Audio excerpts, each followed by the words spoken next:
One of my personal favorite things to do as a sewist is to take a great pattern and hack it into something that has my own unique twist. And that's what I'm going to be doing today with Willow Wrap Dress. I'm going to be hacking it into a cute crossover top that I can wear with jeans. So I'm taking and transforming that dress sewing pattern into a cute banded crop. This is something that I've actually been wanting to do for a while. I love a cute little sweater top that has a twist to it, and I cannot get enough of a crossover front of anything. Anything that has like a flair of a wrap style to it, I am so all about that. So this is our starting pattern right here. This is the Willow Wrap Dress. Now it comes in several different views, so you can make the crossover front with some side ruching, you can keep it plain, you can sew it as a knee-length dress, and you can also sew it as a peplum. So I'm going to keep it simple today, and I am going to be sewing the plain front of the pattern options, and I am going to use the regular binding, and I am just going to be adding some length onto the bodice and then adding in a band. So let me show you the whole process from start to finish of this project. And the reason why we're tackling Willow right now is because Love Notions is doing a really fun Me Made May special feature. Every day in the month of May, in case you missed it, we have been featuring a new pattern every day. I'll show you the list of all the patterns that we have done already here. It's quite a list of like our tried and trues. Tammy and I each picked out one pattern, or went every other and picked out a pattern that was special to us and kind of been bouncing back and forth every day in May. And it's just been so much fun.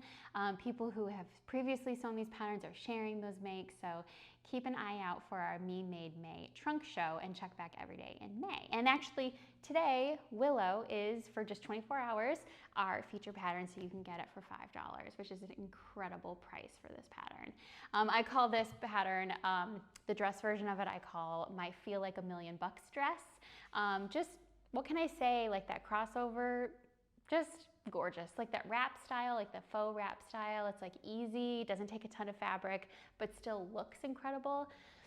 It has my name written all over it. So today, let's take that tried and true pattern and give it a little bit of a twist, shall we? So at this point, I have all my pattern pieces laid out. I actually did have, just because I was running through in my mind how to make this hack work, I did go ahead and print out the peplum view pattern, and I don't think I'm actually going to need this, but just so you know, you can sew a dress as well as a peplum, and this is what that piece looks like, but I don't really need that. And then there's a couple other pieces here that I wanted to draw your attention to. The back, this is what the back bodice pattern piece looks like. It's the same for every view, whether you do the full bust view or not. So I am going to be keeping this. I am going to be doing the elbow length sleeves. So I want this top to be just something that's like grab and go, that's a little bit more dressy. And for some reason, I feel like the elbow length sleeves just call out something that's like a little bit more dressy. So that's what I've got here. For that crossover V, the crossover wrap piece, I do need a binding to finish off that neckline, and so this is my binding piece. So one pattern piece that I am not going to need to use is the mirror view of the pleated bodice. So you can put pleats or like kind of like a side ruching on the side, and I think I'm just going to keep it simple. I did go ahead and make the adjustments to this pattern piece as I was thinking it through, and I decided I'm not going to do this. I'm just going to use the plain front of the Willow Wrap, but just know that the pleated bodice pattern piece was an option. I'm not going to need it today. But let's take a look at what I am going to be doing most of the adjustments on, and that is my standard bust. It's just the plain bodice, so there's no side ruching included on this pattern piece. And let's take a look at what I've done to modify this pattern piece so that I can create this crop top. Now, the reason why I had to do a modification to this was because if I left it at kind of where it hit initially, it would be much too short. Even if it was like truly cropped, I would have much more midriff showing than I would prefer. So I am adding in 2 inches of length to the bodice piece. I'm going to need to do this on my main front here as well as on the back pattern piece. So I'll show you how I do that quick adjustment on the back pattern piece in a second, but I just kind of want to show you the final result here. I adjusted it at the lengthen shorten line, so I just cut my pattern piece horizontally, separated out this bottom extra little bit here, put in some Swedish tracing paper so that I could fill in the gap here, and then you'll notice that I evened out this line of where the bust hits. I kind of did that myself using a French curve. I actually didn't have to do it on this side at all, so that was really convenient. So I just added in those 2 inches to lengthen my bodice. Now I'm 5'2", and I consider myself pretty short-waisted. If I had a longer torso, I would definitely add in a little bit more length and then just make adjustments with my French curve just to carry through the patterning of the original curve here. But because we're not having a skirt attached to this, everything's going to kind of be drawn in by that band that's going to go around the circumference, and I'm not too worried about the shaping that's happening here. So I'm just going to need to cut 2 mirror images of the front pattern piece. I need to make my quick adjustment on the back here and add in 2 inches of length here, and then I'll be ready to cut. Adding in length is a really simple adjustment. We are simply going to cut at the lengthen shorten line on the back piece. Then we're going to layer that over some Swedish tracing paper or any other extra paper that you have, scrap paper, whatever. We're going to tape that onto the Swedish tracing paper and then match it up at the edge. The fold edge of this needs to all be, carried through uniformly. So make sure that that's all straight. And then tape the top of the bodice back there, marking 2 inches exactly all the way from the fold edge and marking it consistently down the line so that we are always adding in 2 inches exactly.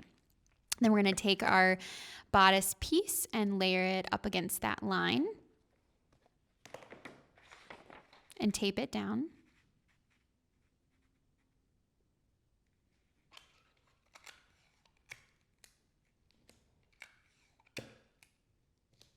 So we've added our length and now we need to true out the side seams. So I'm going to use my ruler and just make a line that helps keep the original angles as best as I can, and then just kind of true that up so that everything will fit together nicely.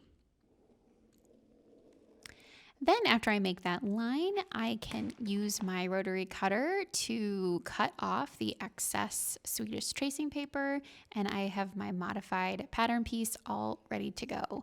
One tip I have is to always add in a notation that says how much length was added. It's just going to save you a little bit of trouble in the future. Here's my French curve ruler. I highly suggest picking one of these up if you don't have one already. It's so wonderful for making modifications and adjustments.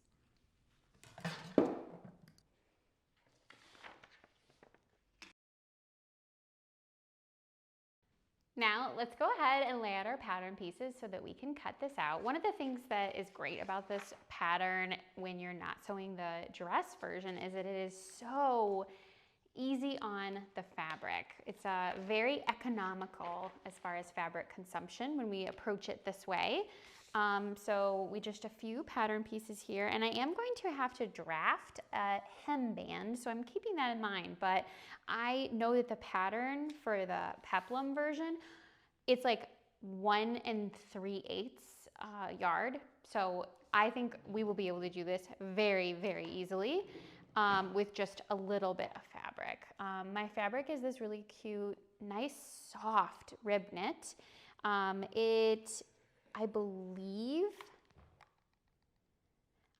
we got this rib knit from Amanda's Bundles, and I think we got it at Sew Expo, And I was, just looking for something that was kind of more on like the staple side of things.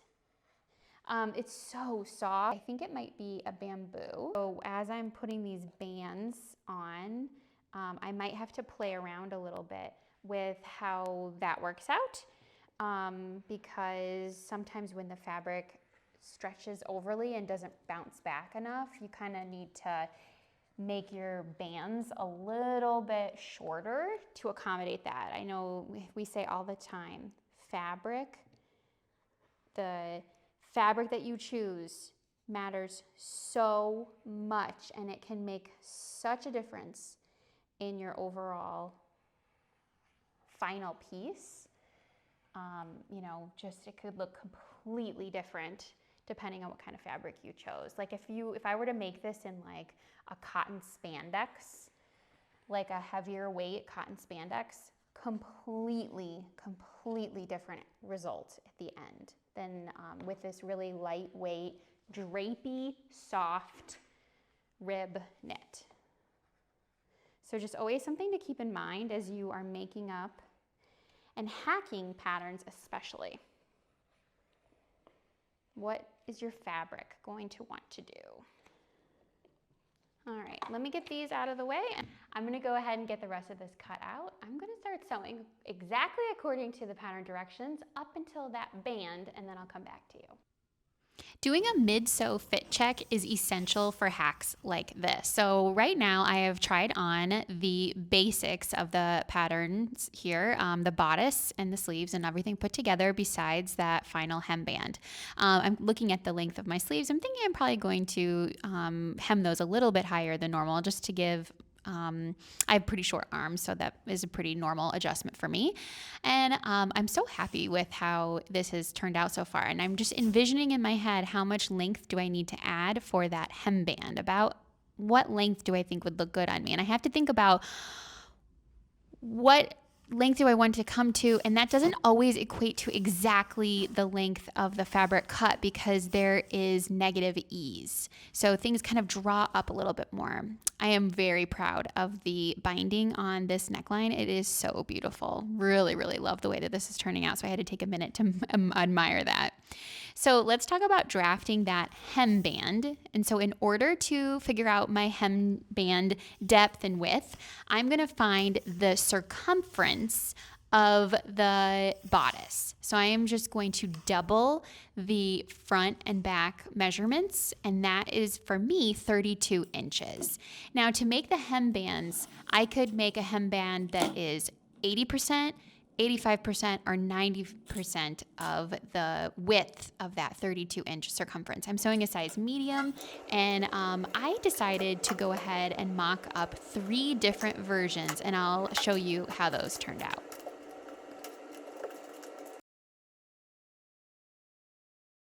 So now that we have sewn the base of the pattern, we've sewn this gorgeous wrap top and added in that length. We have it all almost ready to go. We've tried it on and we've kind of experimented and thought through our preferences for the band. I decided to mock up 3 different band widths and lengths just so that I could have lots of flexibility when it comes to choosing the best match for my top. This is the best part about hacking patterns, is that you can do it exactly the way that you want to. So I have one band here. This band is 8 inches in depth, and then the length of it is 28.8 inches, which is 90% of the width of the top, the circumference of the top. The next one I have not as long, so this one will be a little tighter, and I just mock that up just to see what it would feel like. And then my first one was a much shallower depth, definitely not as tall. I think this is like 2.5, 3 inches tall for the folded band width. And then it is that 80% of the width of the circumference. So I just have some variety here so I can choose. And I think I'm gonna go ahead and just kind of match these up and just see how I feel about them. I have already held them up to my body to see how those proportions feel while I was wearing this. And I think in terms of what will be best for my wardrobe so that I'm not going to be having it be majorly cropped, I think I'm going to want the wider, the taller band. And I have it a little bit longer, so it'll be a little looser than the other two versions that I have here. So that's just part of the trial and error of doing a hack, is you just test out what you think will work. So I'm gonna match up my quarter points, sew this on, hem my sleeves, and I'm gonna be done.